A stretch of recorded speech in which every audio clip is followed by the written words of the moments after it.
April 19ஆம் தேதியை மட்டும் எக்காரணம் கொண்டும் தவற விட்டு விடாதீர்கள். அன்று முருகப்பெருமானுக்கு மிகவும் உகந்த சித்திரை மாதத்தின் முதல் கிருத்திகை வருகிறது. உங்களுக்கு முருகப்பெருமானின் அருள் முழுமையாக வேண்டும் என்றால் இந்த காணொலியை பாருங்கள். அன்று என்ன செய்து முருகப்பெருமானை முறையாக வழிபட வேண்டும் என்பதை பற்றி இந்த காணொலியில் தெளிவாக தெரிந்து கொள்வோம். கமெண்ட் பாக்ஸில் ஓம் முருகா என்று பதிவிடுங்கள். பொதுவாக சித்திரை மாதத்தில் வருகின்ற ஒவ்வொரு திதியும் இறை வழிபாடுகளுக்குரியதாக இருக்கிறது. அப்படி முருகப்பெருமானின் பூரண அருட்கடாட்சத்தை தரும் ஒரு தினமாக சித்திரை கிருத்திகை தினம் வருகிறது. வைகாசி ஐப்பசி மாதங்களைப் போல முருகப்பெருமானை வழிபடுவதற்குரிய சிறப்பான மாதமாக சித்திரை மாதம் இருக்கிறது.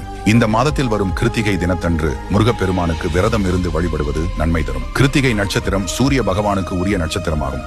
எனவே இந்த சித்திரை மாதத்தில் வருகின்ற கிருத்திகை தினத்தில் விரதம் மேற்கொள்வதால் நவகிரகங்களில் சூரிய பகவானின் தோஷங்கள் நீங்கி அவரின் முழுமையான அருளும் கிடைக்கப் பெறுகிறது. அன்று எப்பொழுதும் சொல்வது போலவே பிரம்ம முகூர்த்தத்தில் எழுந்து குளித்துவிட்டு பூஜை அறையில் விளக்கேற்றி முருகப்பெருமானின் படத்தை அலங்கரித்து அவருக்கு விரதம் இருந்து ஏதாவது நெய்வேத்தியத்தை செய்து வைத்து படைத்து மாலை நேரத்தில் கோயிலுக்கு செல்ல முடிந்தால் சென்றுவிட்டு விரதத்தை முடித்துக் கொள்ளலாம். முருகப்பெருமானை உங்களுக்கு மிகவும் பிடிக்கும் என்றால் இந்த காணொலியை உங்கள் நண்பர்களுக்கும் உறவினர்களுக்கும் பகிருங்கள். ஒரு நல்ல வழிபாடு முறை அனைவருக்கும் பரவட்டும். எப்போதும் இது போன்ற தகவல்களை தெரிந்து கொள்ள நமது சேனலை ஒரு ஃபாலோ செய்து கொள்ளுங்கள்.